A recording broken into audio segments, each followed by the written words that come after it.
I'm starting this look barefaced, nothing on, and I'm going straight into my brows. I'm going to fill them in using my soft brown Anastasia pomade, and I'm applying this with an angled eyebrow brush. I decided to fill these in pretty thin. I normally fill them in a little bit thicker, but I wanted to keep them a little bit less noticeable and not distracting compared to the rest of the makeup. I'm keeping the look feminine, but still creepy at the same time. There are endless amount of ways you can change this look to make it more scary or less scary. It's up to you however you want to do it. Now I'm going to create the base of my split lips, and I'm using the Real Red Sephora lip liner for this. Using any red lipstick or red lip liner that you have, create the markings that you want the split mouth to be on. To get the split look or the wound effect, I'm going to use Rigid Collidin from Maron. And I simply paint this right over top of the red liner that we applied. So depending how you use the Rigid Collidin, it'll give you a really cool effect. It'll give you either like a wrinkly skin effect, or you can use it for scarring. So for this technique, I'm using more of a scarring or open wound effect, and I'm just applying this in a few layers right over top the red liner. It will take you a few layers, so just be patient with it and let it dry in between each layer. Using my Cinema Secrets face paint, I'm using the red. It's a darker, deeper red, so this is going to create a deeper or darker and fresher looking wound. And then again, you're just going to reapply the Collidin right over top. So it is a layering process. The size and shape of this is completely up to you. And you can see here a closer look of the Collidin drying and the effect it's going to give you. When the Collidin dries, it pulls the skin together to create that rippled or ripped effect. I wanted my face to be very contoured and structured, so I'm using my Anastasia Havana contour and a fluffy brush and applying this right in the cheekbone area. Now to get more of a washed out or pale look, I'm applying MAC's Myth lipstick right over top my lips. You can use concealer for this step too, but it's going to remove the pigment from your lips, creating less attention to them and more attention to the blood that we're going to apply on next. And then you can set this with powder. It's up to you. I just find it'll last longer if you set it.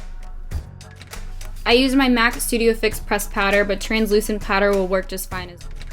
I'm going to pull down the red liner a little bit more to create a more ripping look. I feel the more jagged and unperfect it is, the more realistic it is. Because she's crazy.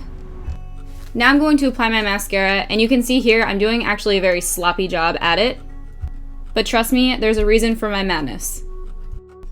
Now you can take a brush and a black face paint and apply this right over top the lashes and the wet mascara we just applied. And try not to get it in your eyeballs like I just did. We're going to smudge this around, and it's going to give the effect of crying or post-crying eyes.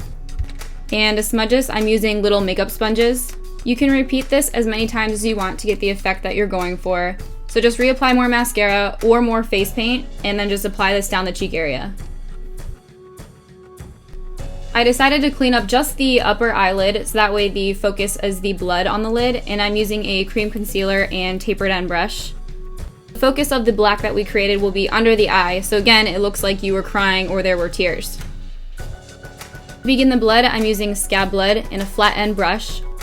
I'm going along the lines of a typical sort of clown look, but you can create any shape that you want. I also apply this on top of the red lip liner around the lips that we made, and then I applied some in the center of my lips. This step gives more of a smile rather than just two slits. Scab Blood is a darker, thicker, deeper blood. It's going to dry on you, but give you more of a scabbing effect.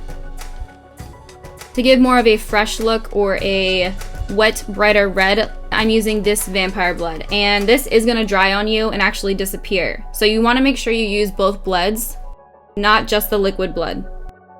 To finish the makeup, add any lashes that you want. For this look, I decided to use Socialize Minx lashes. And that's it for the look. If you guys have any other questions, make sure you comment below. Don't forget to read the description box for more information. I would also love it if you send me requests for any other characters or any requests at all. Please give this video a thumbs up if you'd like and subscribe. And I will see you guys in the next video. Have a great rest of your day.